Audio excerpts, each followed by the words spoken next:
Hello friends, welcome on my YouTube channel competitive पाठशाला। तो यहाँ पर हम देख रहे थे हिस्ट्री का ये जो आपका है प्राचीन इतिहास का तीसरा चैप्टर है। इसके पहले प्राचीन इतिहास में वैदिक कालीन सभ्यता कंप्लीट हो चुकी है, जैन धर्म कंप्लीट हो चुका है। आज का ये टॉपिक है बौद्ध धर्म और फटाफट मेरा प्रयास रहेगा कि 10 मिनट के अंदर आपको बौद्ध धर्म पूरी तरीके से जितना भी आपके एग्जाम के पॉइंट ऑफ व्यू से इंपॉर्टेंट है वो सभी आपके सामने आ जाए। तो चलिए स्टार्ट करते हैं। बौद्ध धर्म के संस्थापक, ये पहले ही मैं बता दूं कि प्राचीन इतिहास का तीसरा चैप्टर है बौद्धकालीन, यानी कि बौद्ध धर्म वैदिक कालीन शिक्षा वहां पे कंप्लीट हमने किया था। फिर जैन धर्म, ये बौद्ध धर्म। बौद्ध धर्म के संस्थापक के रूप में माना जाता है महात्मा गांधी को। महात्मा गांधी ने बौद्ध धर्म की स्थापना किया था, यानी कि इनके संस्थापक कौन हुए? महात्मा बुद्ध हुए। महात्मा बुद्ध का जन्म 563 बीसी 563 ईसा पूर्व में हुआ था। इनका जन्म लुम्बिनी नामक स्थान पर हुआ था। ये क्वेश्चन कई बार पूछा हुआ है कि महात्मा बुद्ध का जन्म कब हुआ था। ये तो रेयर केस है, क्योंकि यहाँ पर कहीं कहीं 564 तो कहीं कहीं 563 लिखा रहता है, लेकिन किस स्थान पे हुआ है तो लुम्बिनी में हुआ है। ये क्वेश्चन इंपॉर्टेंट है। महात्मा बुद्ध के बचपन का नाम सिद्धार्थ था और इनके पिता का नाम शुद्धोधन एवं माता का नाम महामाया था। महात्मा बुद्ध की पत्नी का नाम यशोधरा एवं इनका एक पुत्र था जिसका नाम राहुल था। इनके सारथी का नाम चन्ना, घोड़े का नाम कंथक, इनके गुरु का नाम कलार कलाम था।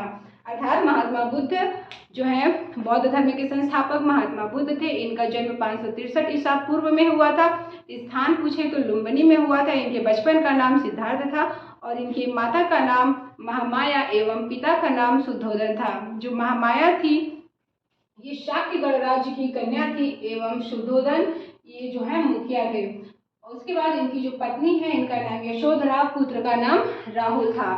और उसके बाद महात्मा बुद्ध को सारथी का नाम पूछता है, ये कई बार पूछा हुआ है। इनके पुत्र का नाम पूछा है, इनके सारथी का नाम पूछा है। तो सारथी इनका चन्ना है, घोड़े का नाम कंथक है, गुरु का नाम कलार कलाम है। ये आरआरबी के एग्जाम में पूछा हुआ क्वेश्चन है कि महात्मा बुद्ध के गुरु का नाम क्या था, तो कलार कलाम इनके गुरु का नाम था। जब महात्मा बुद्ध ने गृह त्याग किया था तो उस गृह त्याग की घटना को महानिभिष्क्रमण काल के नाम से जाना जाता है और महात्मा बुद्ध को ज्ञान की प्राप्ति निरंजना नदी के तट पर हुई थी, जबकि हमने देखा था महावीर स्वामी को ज्ञान की प्राप्ति ऋजुपालिका नदी के तट पर हुई थी और महात्मा बुद्ध को निरंजना नदी के तट पर ज्ञान की प्राप्ति होती है। जब इनको ज्ञान की प्राप्ति होती है तो उस ज्ञान की प्राप्ति की घटना को संबोधि के नाम से पुकारा गया कि महात्मा बुद्ध के ज्ञान की घटना संबोधि के नाम से कहलाई। जबकि अगर को रिलेट करें तो महावीर स्वामी के जो ज्ञान की प्राप्ति की घटना कैवल्य के नाम से कहलाई थी। जब महात्मा बुद्ध ने अपना पहला उपदेश सारनाथ में दिया था और जब सारनाथ में ये अपना पहला उपदेश दे रहे थे उस समय इनके पहले उपदेश को धर्म चक्र परिवर्तन के नाम से जाना जाता है। तो ये क्वेश्चन पूछता है कि धर्म चक्र परिवर्तन क्या है, तो महात्मा बुद्ध के द्वारा दिया गया पहला उपदेश को धर्म चक्र परिवर्तन के नाम से जाना जाता है और इन्होंने ये धर्म चक्र परिवर्तन सारनाथ में आकर दिया था और सारनाथ में ही इनका पहला उपदेश यही था और 5 शिष्यों के साथ। ये भी क्वेश्चन पूछता है कि कितने शिष्यों के साथ, तो 5 शिष्यों के साथ इन्होंने सारनाथ में अपना पहला उपदेश दिया था। किस भाषा में दिया, तो पाली भाषा में। जो पहला उपदेश था सारनाथ में 5 शिष्यों के साथ धर्म चक्र परिवर्तन वाला उपदेश, उसको इन्होंने पाली भाषा में दिया था। महात्मा बुद्ध की मृत्यु की घटना को महापरिनिर्वाण के नाम से जानते हैं। महापरिनिर्वाण के नाम से इनकी मृत्यु की घटना को जाना जाता है और इनकी मृत्यु 463 ईसा पूर्व में हुई थी, जबकि महावीर स्वामी की मृत्यु 463 ईसा पूर्व में होती है।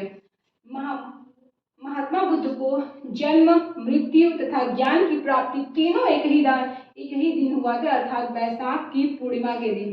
बैसाख की पूर्णिमा के दिन ही इनको ज्ञान की भी प्राप्ति होती है, इनका जन्म भी होता है और इनकी मृत्यु भी बैसाख की पूर्णिमा को ही होती है।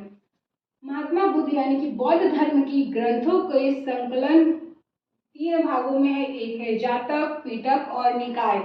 जातक में महात्मा बुद्ध के जन्म संबंधी घटनाएं का वर्णन है। ये भी क्वेश्चन पूछा हुआ है कि महात्मा बुद्ध के जन्म संबंधित घटनाओं का वर्णन किस पुस्तक से प्राप्त होता है, तो किस ग्रंथ से प्राप्त होता है, तो जातक से प्राप्त होता है। पिटकों की संख्या पूछा है, कितनी है? 3 पिटक की संख्या है, सुत्त पिटक, विनय पिटक, अभिधम्म पिटक। और बौद्ध संगतियां कितनी हुई थी, तो बौद्ध संगतियां 4 हुई थी, जबकि जैन संगतियां 2 हुई थी।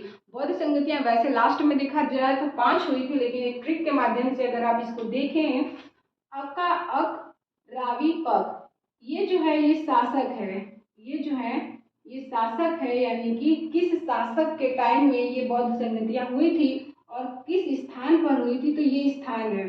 अ से अशोक, अ से अजातशत्रु, र से राजगृह में हुई थी, क से कालाशोक, कालाशोक के शासनकाल में दूसरी बौद्ध संगति होती है। वी से वैशाली में तीसरी बौद्ध संगति अशोक के टाइम पीरियड में होती है। अ से अशोक और प से पाटलिपुत्र में होती है। चौथी बौद्ध संगति कनिष्क के टाइम में होती है और कश्मीर में होती है। तो अ से अजातशत्रु राजगृह में पहली बौद्ध संगति, दूसरी बौद्ध संगति कालाशोक के टाइम पीरियड में वैशाली में होती है, तीसरी बौद्ध संगति अशोक के टाइम पीरियड में पाटलिपुत्र में होती है और चौथी बौद्ध संगति कनिष्क के शासनकाल में कश्मीर में आयोजित होती है। एवं पांचवी बौद्ध संगति ये आपका इम्पोर्टेंट है। पांचवी बौद्ध संगति सबसे नई है, नई बौद्ध संगति है।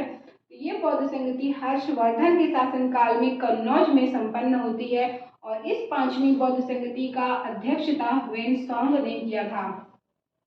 महात्मा बुद्ध की कुछ घटनाएं हैं और उन कुछ घटनाओं के कुछ प्रतीक चिन्ह हैं। जैसे महात्मा बुद्ध के जन्म संबंधित घटनाओं का प्रतीक चिन्ह कमल है। महात्मा बुद्ध के यौवन के संबंधित, यानी जब उन्होंने युवावस्था प्राप्त किया था तो उसको साढ़ के नाम से, साढ़ है उसका प्रतीक चिन्ह। गृह त्याग की घटना घोड़ा है और ज्ञान की प्राप्ति, इनको ज्ञान की प्राप्ति की घटना का जो साइन है वो पीपल है और इनकी मृत्यु की घटना का जो चिन्ह है, जो प्रतीक चिन्ह है वो स्तूप है। तो इस प्रकार से महात्मा बुद्ध से इतने ही क्वेश्चन पूछे जाते हैं। एक बार फिर से इसका अगर आप रिवीजन करना चाहते हैं तो कीजिएगा, क्योंकि बार बार अगर रिवीजन करने से जो चीज़ें नहीं भी, कुछ चीज़ें मिस हो जाती हैं तो वो सीधे आपकी कॉन्सेप्ट मैपिंग के थ्रू आपके माइंड में कवर हो जाती हैं। जैसे महात्मा बौद्ध धर्म, बौद्ध धर्म के संस्थापक महात्मा बुद्ध को कहते हैं। महात्मा बुद्ध का जन्म हुआ था 563 BC में इनका जन्म हुआ था। स्थान पूछे तो लुम्बिनी में हुआ था। इनके पिता, इनके जो बचपन का नाम है वो सिद्धार्थ था। महात्मा बुद्ध के बचपन का नाम सिद्धार्थ था, इनके पिता का नाम शुद्धोदन था और महात्मा बुद्ध जो है इनके माता का नाम महामाया था, इनकी पत्नी का नाम यशोधरा था, इनके पुत्र का नाम राहुल था।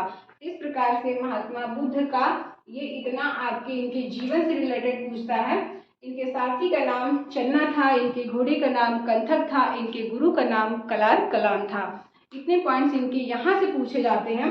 आगे चलेंगे तो महात्मा बुद्ध की गृह त्याग की घटना महानिर्वाण काल के नाम से जानी गई। महाभिनिष्क्रमण काल, जब इन्होंने गृह त्याग किया था तो उस घटना को महाभिनिष्क्रमण काल के नाम से जानी गई। ये भी क्वेश्चन पूछा हुआ है, इम्पॉर्टेंट है। ज्ञान की प्राप्ति इनको निरंजना नदी के तट पर होती है। जब ज्ञान की प्राप्ति इनको होती है तो उस ज्ञान की प्राप्ति की घटना को संबोधि के नाम से पुकारा गया। महात्मा बुद्ध ने अपने ज्ञान यानी कि पहला उपदेश सारनाथ में 5 शिष्यों के साथ दिया था और इनके पहले उपदेश को धर्म चक्र प्रवर्तन के नाम से जाना जाता है। महात्मा बुद्ध का जो ये पहला उपदेश था सारनाथ में धर्म चक्र प्रवर्तन के नाम से जो जाना गया, वो इन्होंने पाली भाषा में दिया हुआ था। महात्मा बुद्ध का मृत्यु जो है, मृत्यु की घटना, उसको महापरिनिर्वाण काल के नाम से पुकारा गया और इनकी मृत्यु होती है 483 BC में। इनका जन्म, मृत्यु और ज्ञान की प्राप्ति तीनों वैशाख की पूर्णिमा को ही होता है। बौद्ध ग्रंथों में 3 बौद्ध ग्रंथ हैं, जातक है, पिटक है और निकाय है। जातक में महात्मा बुद्ध के जीवन संबंधित घटनाओं का वर्णन मिलता है। पिटकों की संख्या 3 है, अभिधम्म पिटक, विनय पिटक और सुत्त पिटक। इसके बाद बौद्ध संगतियां टोटल 5 हुई हैं। 4 बौद्ध संगतियों को मैंने ठीक से बताया है। अ का अक रावी पग, अ से अजातशत्रु, रा से राजगीर, क से का अक यानी कि का से कालाशोक, वैशाली, अशोक, पाटलिपुत्र, कनिष्क कश्मीर में और 5वीं बौद्ध संगति कन्नौज में होती है और इसकी अध्यक्षता वेनसोंग करते हैं। इस प्रकार से और महात्मा बुद्ध के जन्म से रिलेटेड कुछ साइन है, कुछ चिन्ह है। जब महात्मा बुद्ध का जन्म हुआ था तो उसको प्रतीक चिन्ह के रूप में कमल, यानी कि जन्म की घटना प्रतीक चिन्ह में कमल है।